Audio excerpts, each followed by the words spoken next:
सोच कभी न रखें, क्योंकि बेटा बेटी महाराज सब एक बराबर है।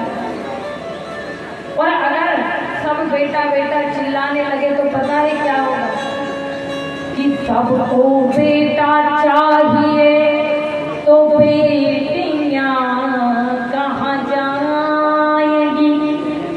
कब तक ये सोच बेटियों की हत्याएं कराएंगी कि जब एक दिन इस जगत में बेटियां न नजर आएंगी तो प्रिय माताओं आपके बेटों की बहुएं कहाँ से आएंगी। आपके बेटों की बहुएं कहाँ से आएंगी।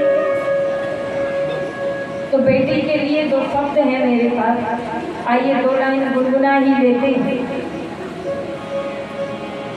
कि बेटे का सम्मान जगत में,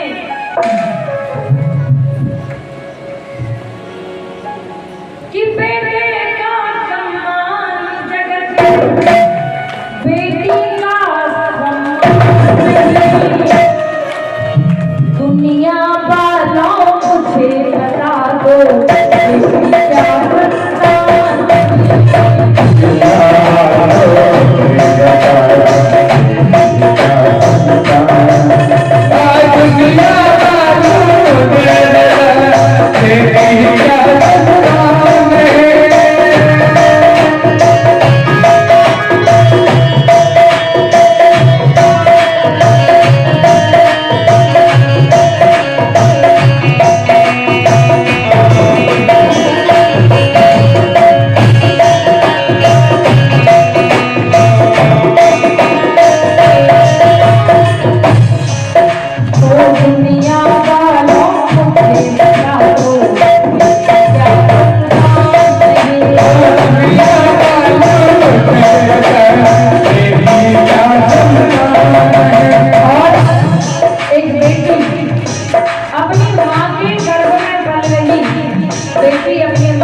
भैया की तरह संसार में आने देना।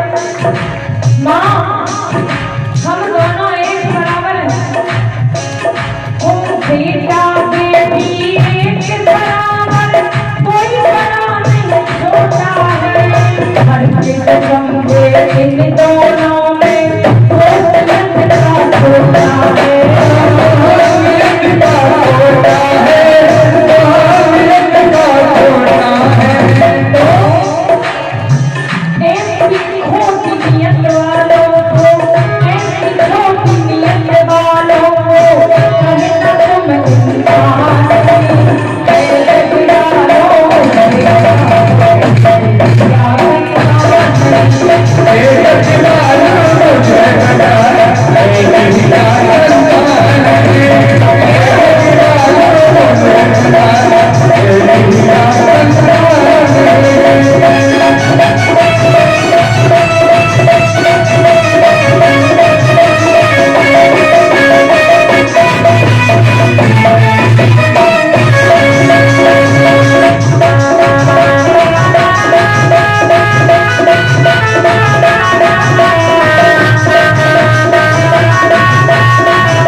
बेटी है, बेटियों से ही सब कुछ है महाराज। लेकिन राजा को प्रसन्नता नहीं हुई। तो राजा वशिष्ठ जी महाराज के पास में गए और वशिष्ठ जी महाराज के पास में जाकर के कहा कि हे गुरुदेव, मुझे तो पुत्र चाहिए था, लेकिन ये पुत्री कैसे हो गई? बोले पुत्री इसलिए हो गई कि रानी की इच्छा नहीं थी, फिर भी हम समझ लेते लगाया। यज्ञ के होताओं से कहा, क्यों भाई होता कहाँ खाए गए होता? अरे ये पुत्र होना था, पुत्री कैसे हो गई? होताओं ने कहा महाराज रानी ही तो एक मत नहीं है, और यदि रानी ही एक मत नहीं है तो हम क्या करें? रानी की इच्छा थी। वशिष्ठ जी ने कहा चिंता मत करो, हम इसको ही पुत्र बना देंगे। तपोबल के प्रभाव से वशिष्ठ जी ने उसको ही पुत्र बना दिया, पुत्र बना दिया। वशिष्ठ जी महाराज ने जब पुत्र बनाया तो राजपाट संभालने लगा। लेकिन एक दिन की बात है, एक दिन ये भ्रमण करने के लिए जा रहे थे, इनका नाम रखा गया सुद्युम्न राजकुमार। भ्रमण करने गए तो उस स्थान पर पहुंचे जिस स्थान पर श्राप था कि भगवान शंकर का कि इस स्थान पर जो भी प्रवेश करेगा मेरे अलावा कोई भी पुरुष आएगा तो तुरंत स्त्री बन जाएगा।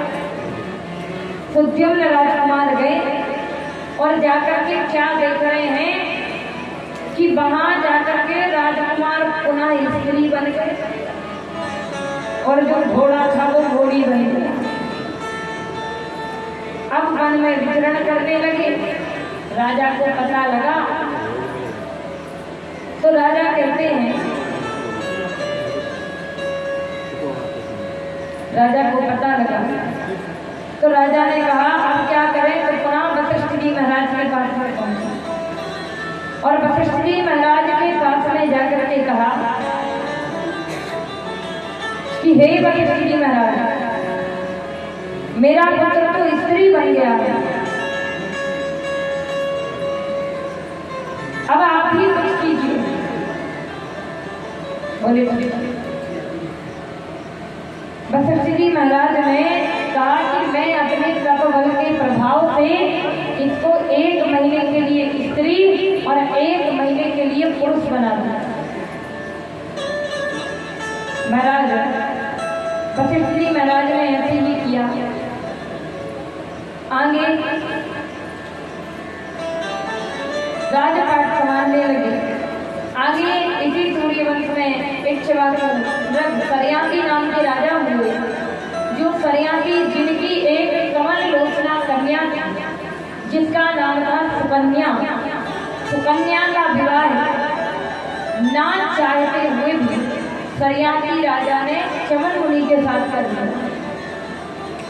आगे चलकर के संसद नाम के राजा हुए, जो गौशाला में बैठकर के सेवा कर रहे थे। एक दिन की बात है कि एक बार बहुत तेज बारिश हो रही थी और तेज बारिश में महाराज एक बाघ गौशाला में घुस आया। जब बाघ घुसा तो अंधकार में उसकी रक्षा कर रहे थे सिरसद, तो सिरसद गए तलवार लेकर के कि मैं इस बाघ को मार डालूंगा, लेकिन बाघ को नहीं मारा। धोखे से गौ माता का सिर कट गया। जैसे ही सुबह हुई, प्रभात हुई कि देखा गौ माता का, तो गौ माता के सिर को देखा। वशिष्ठ जी महाराज बोले ये कौन है जिसने मेरे आश्रम पर इतना बड़ा अपराध किया? ये कौन है? सिरसद निकल करके आ गया। सिरसद ने कहा गुरुदेव ये अपराध मुझसे ही अनजाने में हुआ है। वशिष्ठ जी बोले चाहे अपराध जाने में हो और चाहे अनजाने में हो, अपराध तो अपराध होता है। जाओ, तुम क्षत्रिय कहलाने के योग्य ही नहीं हो, तुमसे इतना बड़ा पाप हुआ है, जाओ तुम जाकर के शूद्र हो जाओ।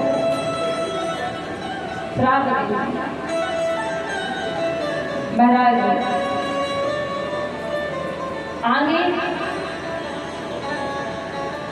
कभी भी जिन्होंने किशोर अवस्था में ही भगवान को प्राप्त किया, किशोर अवस्था में ही भगवान को प्राप्त करने लगे, तो कभी हो गए।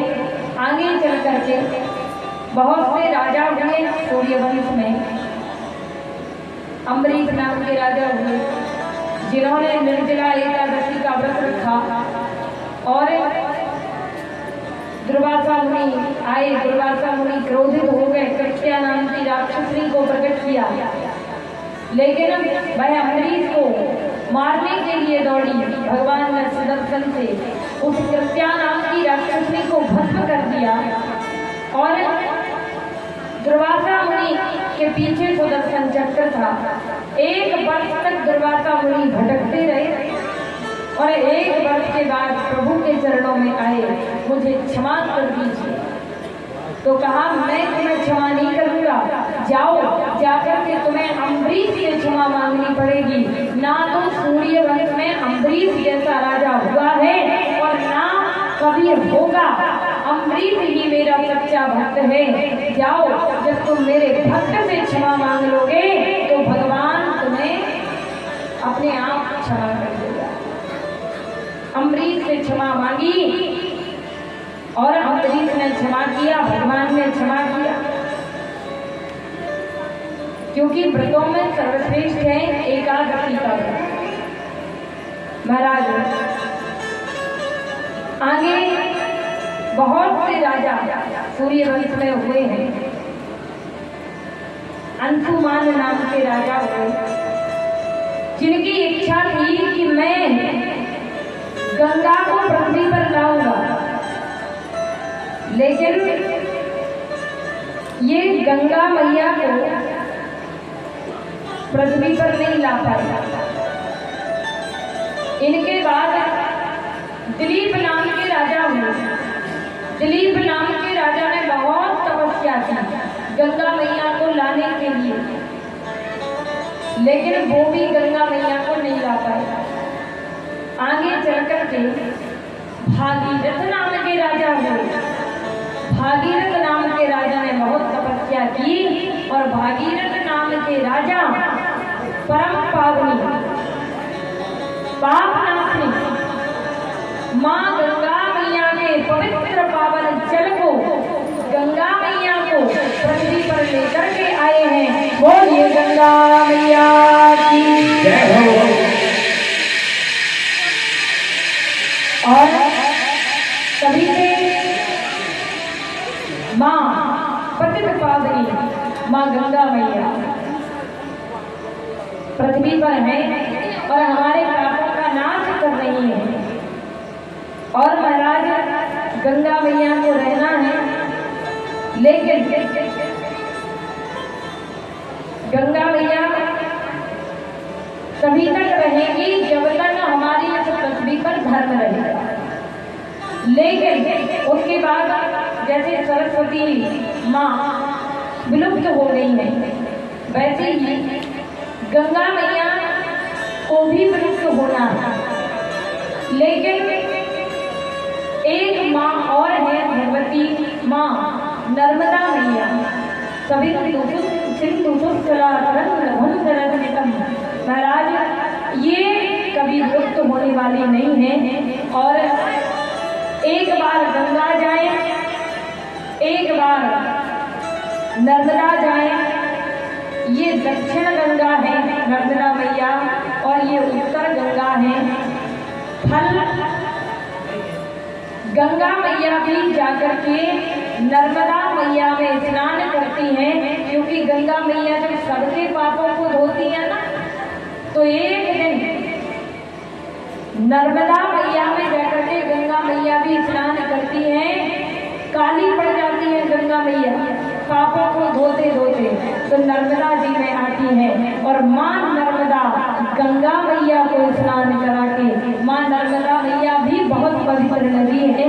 और एक बार जीवन में नर्मदा जी जरूर जाएं और गंगा जी भी जाएं, नर्मदा जी भी जाएं, क्योंकि एक बार नर्मदा मैया के नाम पर और गंगा मैया के नाम पर दोनों हाथ उठा के हर हर गंगे हर हर नर्मदे, तो आइए बड़े सुंदर भाव से 2 मिनट माँ पतित पावनी कलकल करती माँ के चरणों में 2 लाइन, माँ नर्मदा मैया के चरणों में।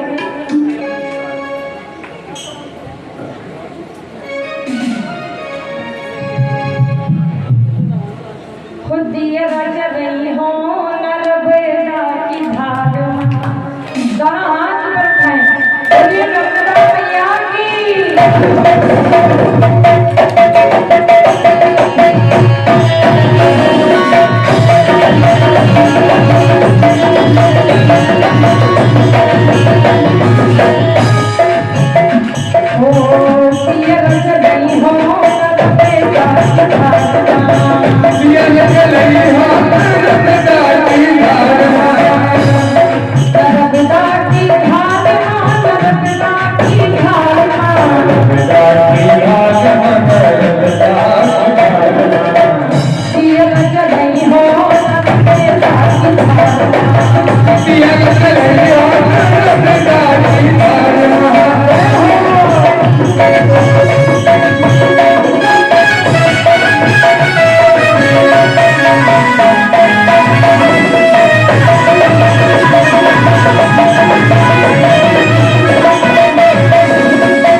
और क्या करना है, जिसे हो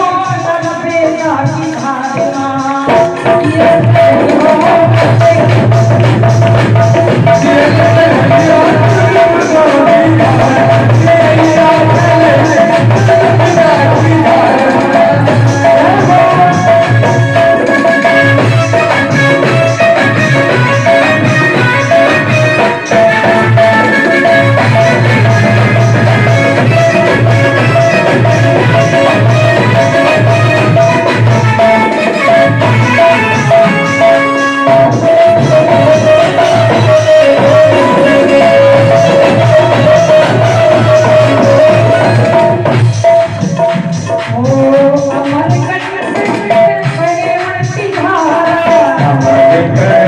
फिर कहे उल्टी धारा। नम मैया का बोल जयकारा, मैया के बोल जयकारा। कैसे कैसे जयकारा लगाएंगे? उठाए दोनों हाथ, हर हर नर्मदे। देखो यहाँ पे नहीं, जोर से बोलेंगे। देखो हर हर का मतलब क्या है? जब हम हाथ उठाते हैं ना, राधे राधे कहलवाते हैं, हर हर महादेव, तो भगवान देखते हैं कि यहाँ कथा में तुम्हारी हाजिरी है कि नहीं है। तो लगाना है ना अपना जयकारा, ऊपर नाम लिखवाना है कि नहीं लिखवाना कि हम कथा सुन रहे हैं। तो उठाइए दोनों हाथ, हर हर नर्मदे। अभी भी आवाज नहीं आई। हर हर नर्मदे, हर हर करके तेरा मैया को बोल जयकारा। मैया के बोल जयकारा। तन मन ने लकैयो न बेटा की जान, या देखो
बोलिए नर्मदा मैया की।